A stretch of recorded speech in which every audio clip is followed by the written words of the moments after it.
Oh là là là là, mais c'est quoi ce groupe? Oh là là, mais c'est quoi ce groupe? Qu'est-ce que la France on vient de tirer?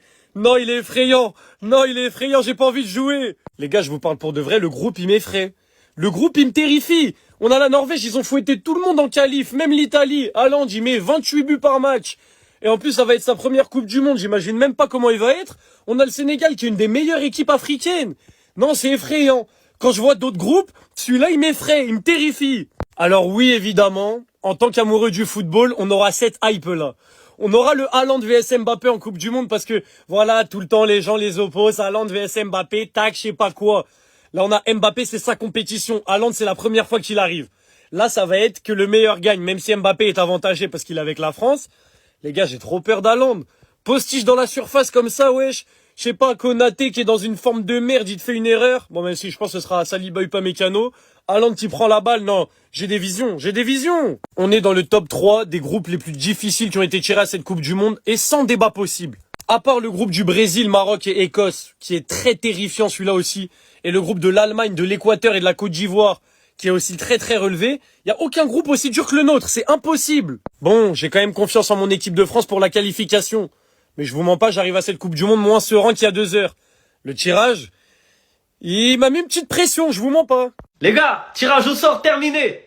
Pour vous, c'est lequel le groupe le plus facile et c'est lequel le groupe de la mort? Franchement, hein, les pays hôtes là, on dirait qu'ils ont été favorisés les gars. Regardez le groupe du Mexique, Corée du Sud, Afrique du Sud, et après il y aura des barragistes. Le groupe B du Canada, Suisse, Qatar et des barragistes. Et les États-Unis, Australie, Paraguay et des barragistes. Les gars, on dirait qu'ils les ont facilités les trois là. Ensuite on a le groupe C, Brésil, Maroc les gars, pap, pap, pap. Et Écosse, attention à l'Écosse. Ça, c'est une très bonne poule. Ça nous fait penser à 1998, carrément. Allemagne, Équateur, Côte d'Ivoire, Curaçao. Bon, Curaçao, désolé, ça va être dur. Côte d'Ivoire, Allemagne, pour moi, les deux passent. Groupe F, Pays-Bas, Japon, Tunisie et un barragiste. Pour moi, Pays-Bas, Japon, ça passe. Tunisie, désolé les gars. Groupe G, facile pour la Belgique, Iran, Égypte, Nouvelle-Zélande. Normalement, la Belgique, il passe tout droit. Et l'Égypte peut-être, mais attention. Groupe H, c'est pas mal. Espagne, Uruguay, Arabie Saoudite, Cap-Vert. J'aime bien là-bas. Là-bas, c'est pas facile. En apparence, on pourrait croire que, mais c'est pas facile, les gars. Groupe I, j'en ai déjà parlé. Groupe de la mort, pour moi, c'est celui-là, clairement.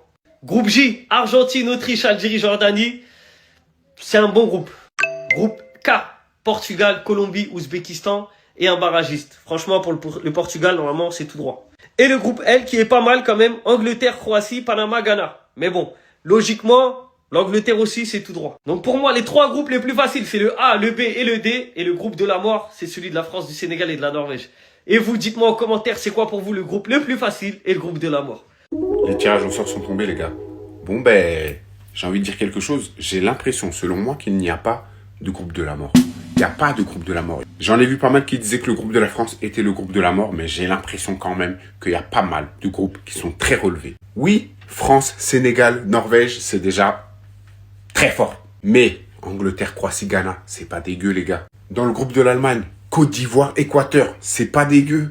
Attention à ça aussi. Pays-Bas, Japon, Tunisie, c'est pas dégueu non plus. Après, voilà, on va pas se mentir que d'habitude, la France, dans chaque compétition, on a plutôt un groupe tranquille, easy life. Là, on va avoir de la difficulté et j'espère que les Bleus pourront montrer et nous convaincre que cette Coupe du Monde-là, ouais, on peut y croire. Et d'entrée de jeu, hein, ça va taper fort, les gars.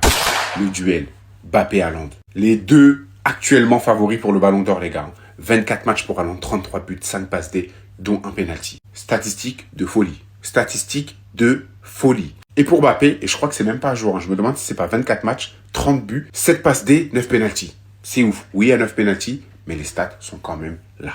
Les gars, ce duel-là, croyez-moi que eux vont le prendre au sérieux. On aura aussi le droit à un Argentine-Algérie.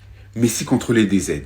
J'ai vraiment hâte de voir ça parce que ça, ce genre de match-là, à la Coupe du Monde, ouais, on va en entendre parler. Brésil-Maroc, mais pourquoi pas? Les Marocains ont largement la possibilité d'aller taper du Brésilien. Même si le Brésil revient super bien, je trouve, contre les Galsen, ils ont montré tout l'étendue de leur talent. Et on a vu que l'ADN du Brésil, là où ça joue, tac, tac, tac, tac, tac, était un peu de retour. Et c'est pas pour nous déplaire. Et pour finir, France-Sénégal. Les gars, Mbappé contre Mané. Et avec ce que j'ai vu dernièrement de l'équipe de France, je suis pas 100% convaincu. Hein. Remake de 2002, ça peut mal se passer pour nous. Ouais, flemme. Vraiment, flemme de revivre ça. C'est encore bien trop frais dans ma tête. Donc voilà la team, hypé ou pas. Et selon vous, le groupe I, est-ce que c'est le groupe de la mort, donc celui de la France? Ou est-ce que comme moi, vous trouvez que c'est plutôt homogène? Dites-moi ce que vous en pensez, j'attends votre analyse en commentaire. Non mais la Côte d'Ivoire c'est pas possible. On ne peut pas mettre la Côte d'Ivoire dans ce groupe. Ça fait mal en tant qu'Ivoirien de voir que la Côte d'Ivoire ne va pas affronter le Portugal. Je vous assure que j'aurais voulu que la Côte d'Ivoire affronte le Portugal. Ce n'est pas une question d'ego, bien quoi que ce soit. Je veux juste vérifier quelque chose. La Côte d'Ivoire est le champion en titre de la CAN, la plus grande compétition africaine. Le Portugal a remporté la Coupe des Nations en Europe et Moustapha a déclaré que la Coupe du Monde n'est plus son rêve. J'aurais juste voulu que la Côte d'Ivoire s'amuse avec le Portugal. On va tester si cela mérite vraiment de gagner quelque chose en Europe. Parce que en termes de football, la Côte d'Ivoire, c'est tout simplement l'actuelle meilleure nation africaine de football. Le pire de tout ça maintenant, c'est que le Congo est favori pour affronter le Portugal. Ce n'est pas encore sûr, mais le Congo est sur la liste quand même pour affronter Cristiano. Cristiano, tu as chance. Ça t'a raté. Cristiano a chance. Sinon, je vous assure que si Babi prend le Portugal, si on s'occupe de Portugal en cette Coupe du Monde, la Côte d'Ivoire va utiliser Cristiano Ronaldo et le Portugal pour écrire son histoire. Oh, malheureusement, on n'aura pas la chance de les croiser. Je suis déçu. Je suis déçu. Je donnerai tout pour affronter le Portugal. Mais malheureusement, fais attention, ils ne croisent même pas le Maroc ou encore l'Argentine. Sinon, ah là là.